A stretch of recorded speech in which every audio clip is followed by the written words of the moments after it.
Hi, this is Joe Ziemba, the host of When Football Was Football here on the Sports History Network. Aside from my podcasting duties, I'm also a sports collector. And as such, I'm very pleased to share the exciting news that the Sports History Network has partnered with Rochester Sports Autographs, the largest JSA authenticated autograph distributor in the United States, where you can get deals on over 30,000 autograph sports collectibles. So as a collector, I was very pleased when I visited the site of Rochester Sports Autographs. The massive inventory is easy to search, carefully documented, and visually appealing. The options seem limitless, whether you're looking for an autographed baseball, signed football helmets, or basketball jerseys, among thousands of others.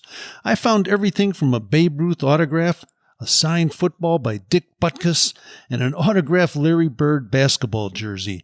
And as a collector, you'll be delighted with the very competitive pricing on JSA authenticated products. Made possible since RSA deals directly with athletes, so there's no extra markup, and the savings are passed on directly to the customer. Perhaps you're looking for an early gift for Mother's Day or Father's Day. Heck, who needs a holiday as an excuse to give a piece of sports history to your loved ones? Or how about yourself? Today seems like a great day to add to your own sports collection, right? RSA even has film, music, and other entertainment autographs on the site, so there's something for everyone. All orders from Rochester Sports Autographs are top quality and shipped to your door with top authentication and a money-back guarantee. And to make sure RSA knows that the Sports History Network sent you, we created a special link for you. All you need to do is head to shoprsa.com/SHN. That's shoprsa.com/SHN to get your own piece of sports history today. We're going to talk about some great sports history from the late 60s and early 70s as we have Dr. Gregory Kaliss on to talk about his latest book, Beyond the Black Power Salute, Athlete Activism in an Era of Change. Dr. Kaliss is coming up in just a moment to tell us all about the history. Hey, this is Darren Hayes. You've probably heard me on the Pigskin Daily History Dispatch. Well, welcome to my journey of learning more about sports history, and we're going to do it by learning about the great athletes and the uniforms that they wore, as they both tell a lot about the games that we love and have watched so much throughout most of our lives. These are the chronicles I'm going to share with you on what I've learned through my journey in the Sports Jersey Dispatch. Hello, my friends of sports history. This is Darren Hayes of the Sports Jersey Dispatch podcast. Welcome once again to the Pigpen, your portal to all great things in sports. And today we have a great episode that we're going to be talking to an author of a really fascinating book that really thought-provoking and very historic. And it is called Beyond the Black Power Salute, Athlete Activism in an Era of Change. And Dr. Gregory J. Kaliss is the author of it. And we'll bring him in right now. Doctor, welcome to the Pigpen. Hey, thanks for having me. Glad to be here. This is a treat to have you on here because your book, I told you before we came on, I read the cover, and they say don't judge a book by its cover, and I should have heeded that warning. But I said, okay, this is about maybe Black Panthers and things like that, and some of the things I expected, most of the things I did not, because I love history, and you really took me on a historical journey of things that I thought I knew, but I really didn't. And I appreciate that. Oh, well, thanks for saying that. It's great to hear. And yeah, I think one of the things that I wanted to do with this book was to, a lot of times if people think about athlete activism in the 1960s, they think about Tommy Smith and John Carlos on the medal stand with their fists up in the air, right? That iconic pose. And there's been a lot of good stuff written about that and films made. But yeah, I wanted to go beyond that. And I wanted to, this is a time period of about 12 years that I focus on from 1964 to 1976, when there's a whole lot of stuff happening in all kinds of different sports. And it's men and women, it's professionals, it's amateurs, it's black and white. All kinds of athletes are getting involved in activism. And I wanted to tell some of those stories and also see if I could find some connective threads to tie them together. Well, you certainly did that. But let's start back at the beginning. let's start back with you. And I'd love to hear a little bit about your background, sort maybe give us the 5 cent tour and how you became to the point of writing a book on political activism and sports, because it's an interesting mix there. Yeah, so I mean, I this is actually the second book that I've written, and the first one that I did came out of my doctoral dissertation, and I have my PhD in history from the University of North Carolina. And my first book was about the desegregation of college athletics, men's college athletics in particular. And that was a longer time period. I was looking from 1915 to the 70s at different case studies of how people responded to the integration of college sports. But when I was doing the research for my last two case studies, which took place in the 60s and early 70s, I just came across so much interesting material about how athletes of all different kinds were getting involved in activism. And one of the things that I came across was actually foundational to the chapter that I have about the Muhammad Ali-Joe Frazier fight. And I came across these letters to the editor in Ebony and Jet in response to that fight. And it was so fascinating how passionate people were about that fight and how deeply they invested that fight with political meaning, and you know that meant something well beyond boxing. And I said, I've got to come back to that. And so I wanted to do more with that. And as I was doing more with that, I also kept wanting to find a book that had a nice summary of all these different athletes who were getting involved. And I finally came to realize that summary and that synthesis wasn't out there. And if I wanted that book, I was going to have to write it. So that's what led me, to go down this path and write this book. Yeah, let's. I mean, that's interesting. The book doesn't start with that topic with Ali and Frazier, but that's probably. I was born in the mid '60s, so I don't remember. I was a little too young to remember the fights. I remember Muhammad Ali fighting. I don't know that I remember those particular fights, Right. but I do know that I've read things and seen items on YouTube or clips on a history program or something that's very well promoted fight, probably one of the most famous fights, both of their fights that they had, and very well publicized. And I always thought it was just a heavyweight championship, and these guys don't really like each other because they're just opponents in the ring, and they both want the same thing, so that makes them maybe not like each other, and the whole Howard Cosell building it up and all that stuff. But what you did is peeled back the onion a little bit in your book and sort of put those the political and economic undertones to it that I never realized that happened. And maybe you could speak on those just a little bit. Yeah, I mean, I think the Ali and Frazier fought 3 times, and the first time that they met is in March of '71, and at that point, Muhammad Ali had just returned to the ring. He'd fought a couple of warm up fights. He'd been out of boxing because of his refusal to serve in Vietnam, and while he was out of boxing, Frazier had become heavyweight champ. So what you had was 2 undefeated boxers who were going to square off for the heavyweight championship. And 2 African-American men who were, squaring off for this title, but they took on all kinds of political meanings because, Ali was opposed to Vietnam.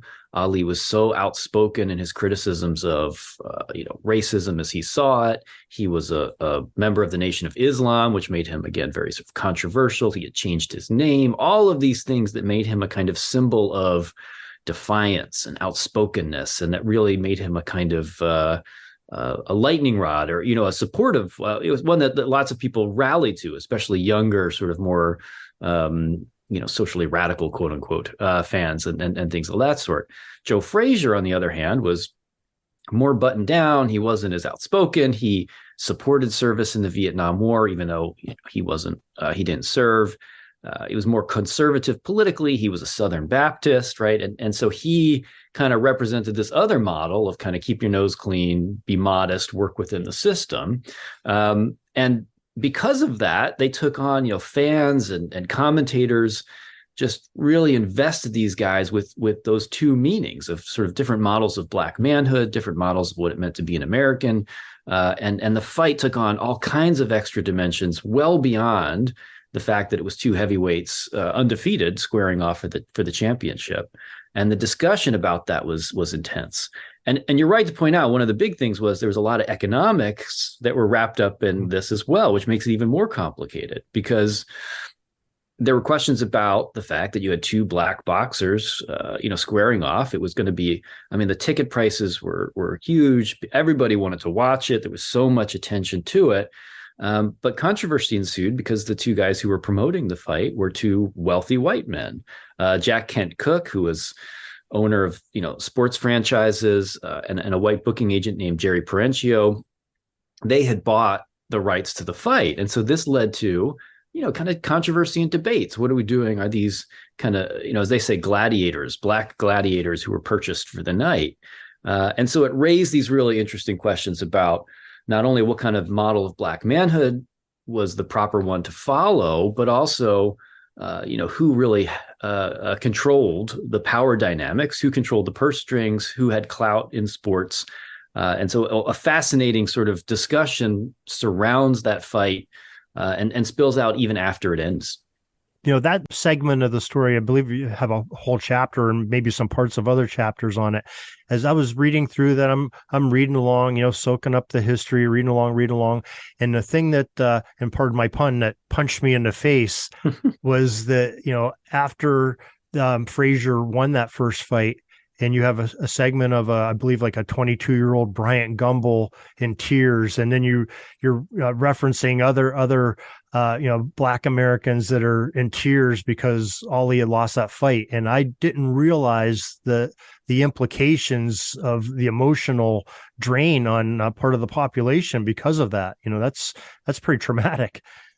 Yeah, it was right. It was astonishing. And again, that's, if you think about where this book was born in a lot of ways, it was born from those anguished letters to the editor in Ebony and Jet. And Bryant Gumbel talked about that, his memory of walking around in a daze after the fight and people calling into radio stations and just couldn't believe, because Ali represented so much more in so many ways. And it says something about how sports can take on all kinds of meanings beyond simply the playing field of the ring.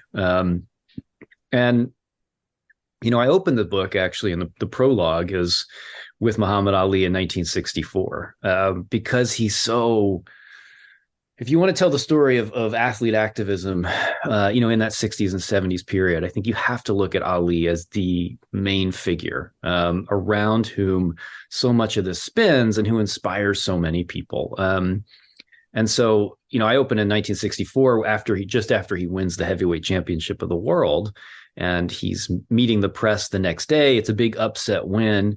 And, he says this astonishing thing to the press. He says, I do not have to be what you want me to be, right? I'm free to be, who I am. And that was as I call it in the book, it's sort of declaration of independence, right? For a Black male athlete to say, I am going to be my own person. I'm not going to play by your rules. That sense of defiance.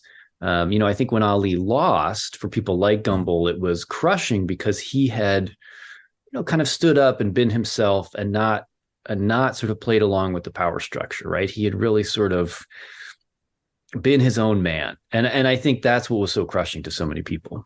Never realized the impact of it, but I'm glad that you shared that because you really make a great point of it. And, it's not the thing that you throw right out at first too. You're telling that story and all the implications that are going on with that.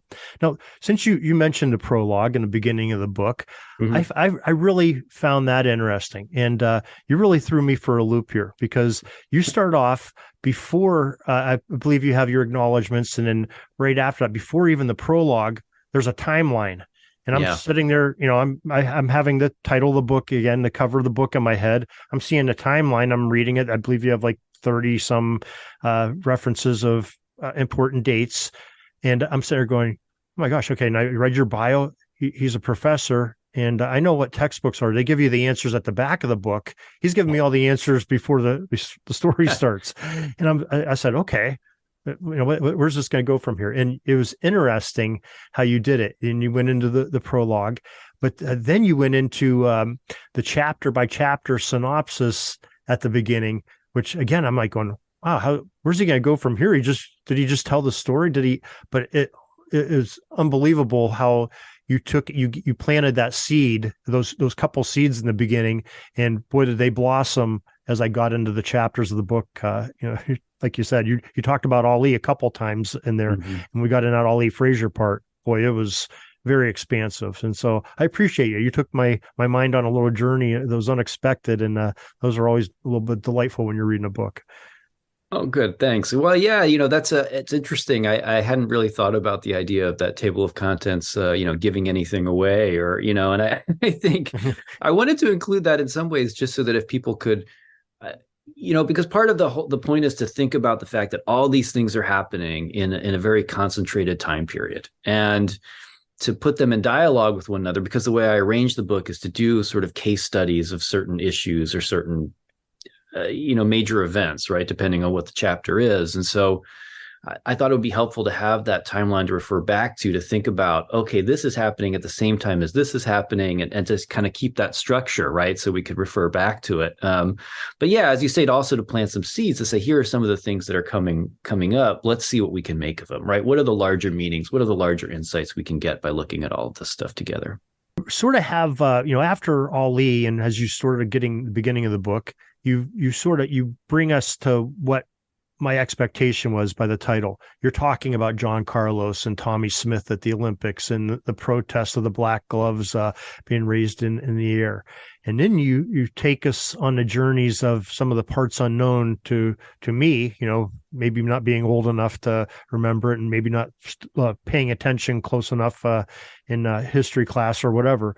But, I really appreciated how you did that. And, especially being a football historian, a football guy, I loved the Jim Brown story. And I knew most of it, but I didn't know the details of it. And maybe you could talk a little bit about Jim Brown and the Black Economic Union. Yeah, Jim Brown was an interesting guy. And I think one of the ways I came to Jim Brown and the Black Economic Union was, again, I as I was doing the Ali Frazier work, I got to thinking about sports, and I got to thinking about the connections of economics and sports. And, Brown, as you know, was greatest running back in NFL history. But also, especially later in his career, developed a reputation for being a bit more outspoken and really kind of standing up for, himself, but also challenging, problems or when he saw them. And when he retired from football, which was a shock, because he was still in the prime of his career, one of the things that was on his agenda, he was working in Hollywood, on being an actor in Hollywood, but he also had created this organization, originally called the Negro Industrial and Economic Union, and it's later changed to the Black Economic Union, easier to refer to it by that. Which he thought would be a way to kind of leverage his fame and leverage the fame and success of other Black athletes to help the African-American community economically, right? To provide a way to boost up the community by creating a kind of network of business leaders, by having educational classes and forums to teach people, money management and business development, and to kind of put together various programs along those lines in places across the country. And it was wildly popular. I had heard about the Black Economic Union, but when I started getting into it more, it was striking to see how much positive press he got for this in both the mainstream press, but also the African-American press. And I think he really plugged into that whole kind of self-help, lift yourself up by your bootstraps kind of ideal that circulates in American culture.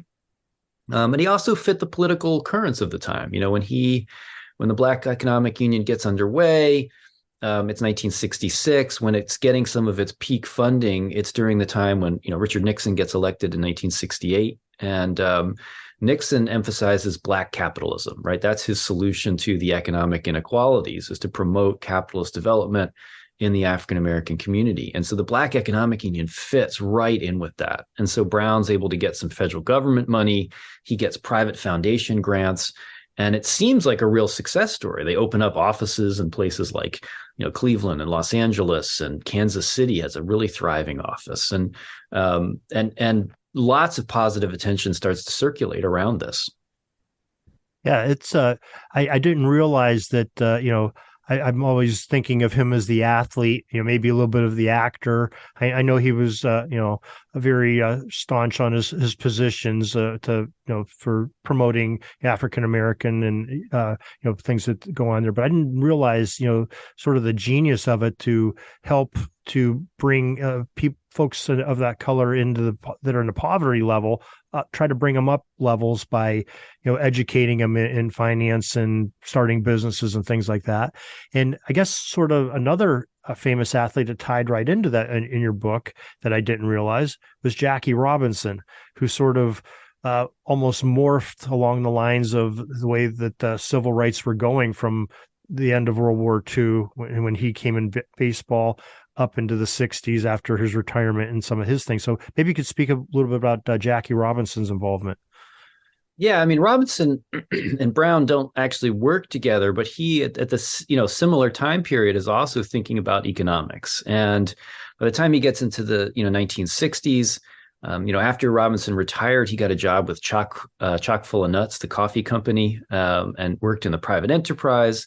And he established, he thought that the answer was establishing banks, right? Banks in the African American community that would lend money to Black businesses, Black leaders, and began to work, in the 60s doing so. And so again, Robinson was also, both Jim Brown and Jackie Robinson were fairly conservative fiscally. That is to say, they put their faith in the kind of capitalist marketplace, and they thought, get access to it, get African Americans access to it, and let them, and they'll be able to sort of fight their way up, and achieve parity with white America. And slightly different models for how to do it, but they're both thinking along those lines. Yeah, both of them were very clever men, and the folks that they had, their ideas were, maybe they weren't the successes that they had planned, but they really planted some seeds that sort of had some residual effect that really affected the country and the world. Yeah, and it's interesting though too, because both of them, Robinson's bank, and I'm actually embarrassed to say I'm blanking on the name right off the top of my head. I want to say it's Freedom National Bank, but I could be slightly wrong on that. But Robinson's bank lasts for a while, and does a lot of good things. Brown runs into trouble because he's dependent on political support, and he's aligned with Nixon, and in fact he endorses Richard Nixon for president in 1972, and that's very controversial in the African American community because there's a lot of people who aren't thrilled with Nixon in the Black community at that point. But Brown is like with a handful of other prominent African American entertainers and business leaders who endorse Nixon, people like Sammy Davis Jr. And others, and it sort of creates a little bit of a wedge, right? So some people in the African American community are looking a little bit of askance at him, and they also think that he's kind of currying up favor and getting money from the government, but is he really kind of distributing that as equitably and fairly as he can? And then, of course, Nixon runs into, as you know, a wide range of problems in the 70s where the scandals start to break out and Nixon loses clout and loses power. And suddenly Brown, who'd been reliant on that kind of federal help, he starts to see that wash up. And so the BEU kind of crumbles and fades away a little bit. And some of the branches last. Kansas City branch goes on for decades.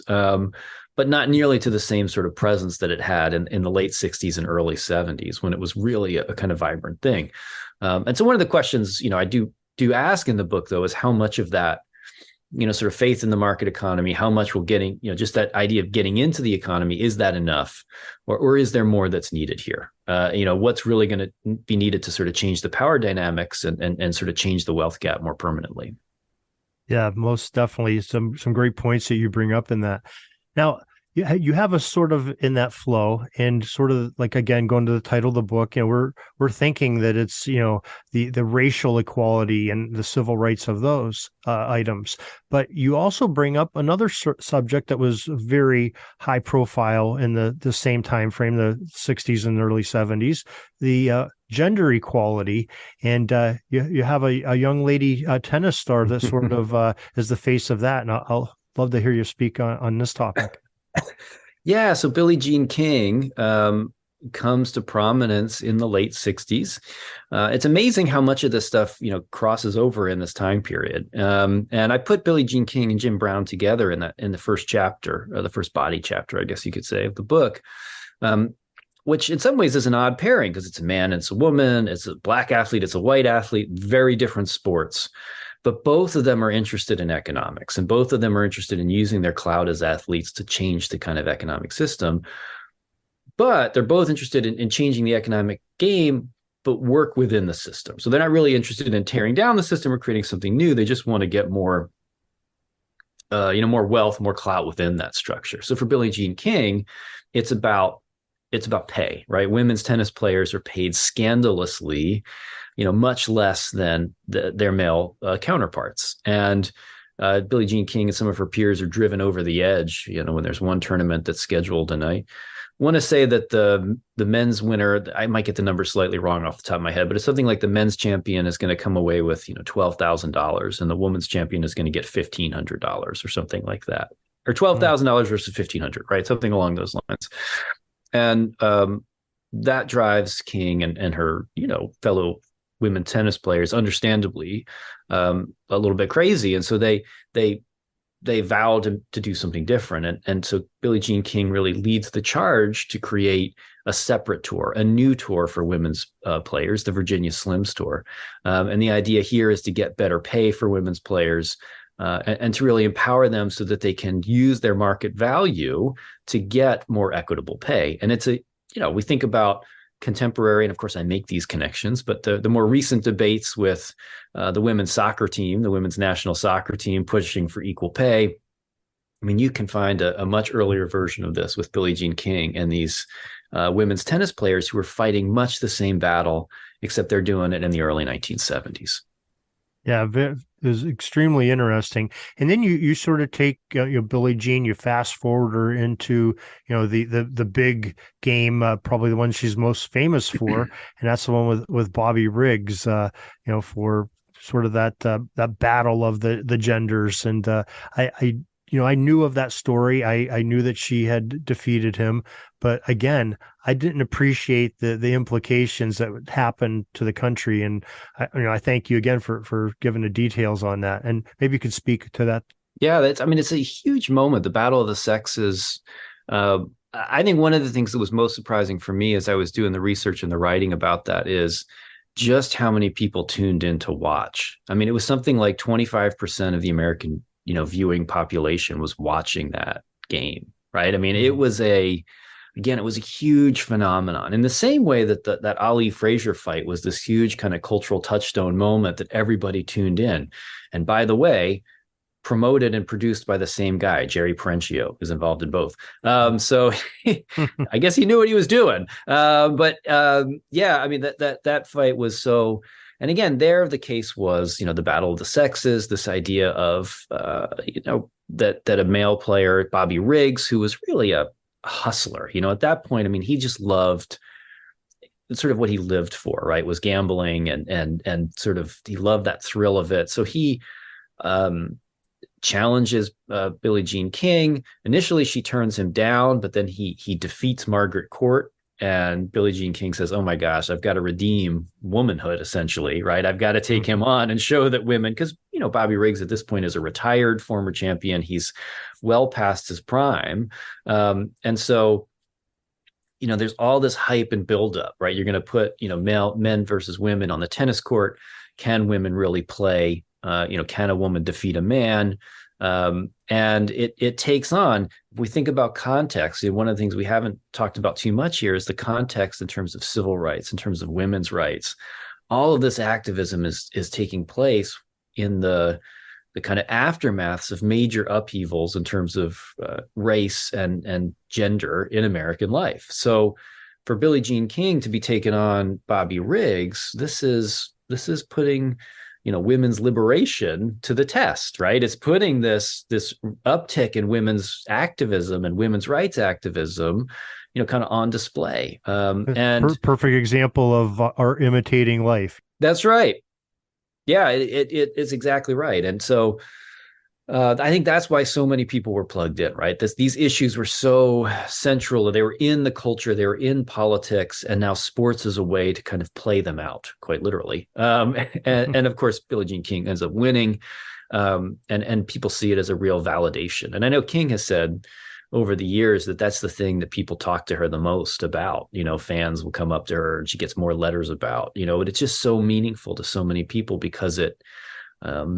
In the same way that people wanted Ali to be that sort of icon and that beacon and represent what they're hoping for, in terms of African Americans, Billie Jean King, I think, represented for so many women that spirit of, I can do this, I can accomplish things, I can sort of rise above what I've been limited to. Great story there. And I also liked the story that I really wasn't familiar with, and that was the Boston Marathon story of a couple of Boston marathons. Which I never realized that women had not been able to run in a Boston Marathon as late as the 60s. And you had these two ladies, Switzer and Gibbs, that ended up from my take, they weren't participants. They just jumped in and ran the race and did it. So maybe you could tell us a little bit about that. Yeah, I was, again, just thinking about what surprised me as I was doing the research here. Not only could women not run the Boston Marathon, but the longest race for women that was sanctioned by the AAU was 1.5 miles in the mid 1960s, right? Which is wild, right? And the idea was that women's bodies couldn't handle it, that it was too, which is ludicrous if you want to think about childbirth and labor. But in any event, or any number of, women's bodies can handle a whole heck of a lot here, right? But the idea that, anyway, the idea was that, women's bodies couldn't handle it. So yeah, Bobby Gibb actually is the first woman to run in the Boston Marathon. She slips into the pack in 1966 and just, joins the race. She doesn't have a number, but she runs it and does really well, and gets some positive attention for it. The next year she comes back to do the same thing. And this time, Catherine Switzer is there. And the difference is Switzer does have a bib. She has a race number because she registered for the race with just her initials. And so they don't know that it's a woman who they've given this bib to. And, she starts running the race. And this is the famous moment, or the iconic moment. I think the reason that there's even more attention generated because Switzer has the number and race officials are alerted. And so Jock Semple, who is this, 60 some odd year old race official, comes running out on the course yelling, to give him that number. He wants to rip the number off of her because, she's not supposed to be in the race. And as he does that, and it's all caught on photo, as he does that, she's sort of trying to get away from him. And then her boyfriend, who's a hammer thrower on the Syracuse track team, comes over and body checks Semple off the course. But, I think just the image of this old balding white guy trying to grab the number off this runner really sort of brought home to lots of Americans how crazy this all was, right? Here's a woman who's just trying to run this race, is clearly capable of running the race. And those two women, I think, really start to create new dialogue about what women can do, right? And begin to challenge some of those, some of the ideas about sort of femininity and about athleticism and about women's capabilities in terms of sports. Yeah, it was very well stated, and I never really connected those dots between the civil rights and the women's rights. I was aware of both of them, but I never really connected the dots and the commonalities between them and the struggle that was going on simultaneously. And then you connected another dot. And I'll almost say it like this, meanwhile, back on campus, right. we have Title IX going on, which again, I was aware of, but didn't connect the dots to this whole, phenomenon going on. So maybe you could tell us a little bit about Title IX and how that was affecting things. Yeah, and Title IX was passed in 1972.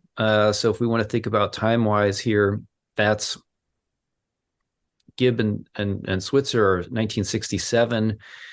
Billie Jean King launches Virginia Slims in 71, and the Battle of the Sexes is 73. So right as all of that's happening, Congress passes Title IX of the Higher Education. It's an amendment to the Higher Education Acts. And if you look at the language of Title IX, it actually doesn't say anything about sports. If people know Title IX now, they think it's about sports and they think it's about preventing sexual assault. And those are both sort of side effects of what the legislation actually is, which is basically to make sure that women students have access to all the kind of features of education that male students do, right? And so sports just happen to fall under that. And when it's passed, the main intention of that law is to, lots of graduate schools had quotas that limited, say, the number of female medical school students or female law students and things of that sort. And so the law is meant to say you can't do that, right? You can't restrict, access to these educational programs on the basis of sex. But almost as soon as the ink is dry, people realize that there are implications for sports, because any federal institution that receives, or any institution that receives federal financial aid, has to provide these equal opportunities. And since pretty much every school uses federally subsidized loans, they're receiving federal aid, at least from that, right? So suddenly people say, oh my gosh. And it's a long slog, and I talk about some of the details in the book. I won't belabor them now, but Title IX is transformative, and it's transformative in terms of it finally kicks high schools and colleges into gear to start providing opportunities for women in sports. And again, it's a long, slow battle. The NCAA tries to dig in its heels. Colleges and universities try to dig in their heels and prevent it. But obviously, we can see the effects where in the early 70s, I mean, literally athletic department budgets at schools would be less than 1% of an athletic budget would go towards women's sports at many major schools, which is wild, especially because you think often those athletic departments are funded in part or mostly by student fees. So women were paying in student fees and getting nothing in return for them, right? Because the budget was so small. Mm-hmm. So yeah, I mean, the fact that U.S. women's soccer is dominant is in global level, is really a product of Title IX, providing opportunities for women athletes that otherwise wouldn't have been there. Yeah, it's and you definitely brought those points home, and you had a lot of little stories that were very interesting. The Charlie Scott story for your alma mater, UNC, and the Wyoming Tyus, and some of those stories which are fascinating. I won't ruin them for the readers, because it's great for the book. But why don't we, Greg, why don't you give the title of the book again and where people can get a copy of it? Sure. It's called Beyond the Black Power Salute, Athlete Activism in an Era of Change. It's available through the University of Illinois Press website. You can also find it on Amazon, Barnes & Noble, anywhere you find your books. It's there. I hope you enjoy it. I mean, I think it's a chance to think seriously about the stuff that we all enjoy, that is fun, but that also has a lot of meaning to it. And I think sports can be a really fun and engaging way to engage with the issues that matter in our day-to-day lives. It's very, very well said and very well written. And folks, I highly recommend it. It's a great read. Expect the unexpected, and you're going to learn a lot from this, even if you think you know a lot about sports, because I certainly did, and turned some light bulbs on for me. So, Greg, I appreciate you coming on today. I appreciate you writing this book and sharing it with me, and you and Illinois Press sending me a copy ahead of time to prepare for this. So it was definitely interesting, sir, and I wish you well with it. Hey, thanks very much. And thanks for having me on. It's been a real pleasure. I appreciate it. Good luck with the show. And again, thanks for having me on. We're dribbling around and see the shot clock's almost out, so we got to put up our shot and come back tomorrow for some more great sports history. We invite you to check out our websites, jerseydispatch.com and pigskindispatch.com. Not only see the daily sports history, but to experience the preservation of great events and people that play the games. Find us on Pigskin Dispatch. It's also on social media outlets of Facebook, Twitter, Instagram, and don't forget the Pigskin Dispatch YouTube channel to get all your daily sports history. Pigskin Dispatch is happy to be associated with the Sports History Network, the sports headquarters of yesteryear, found at sportshistorynetwork.com. This podcast is part of the Sports History Network, your headquarters for the yesteryear of your favorite sport. You can learn more at sportshistorynetwork.com.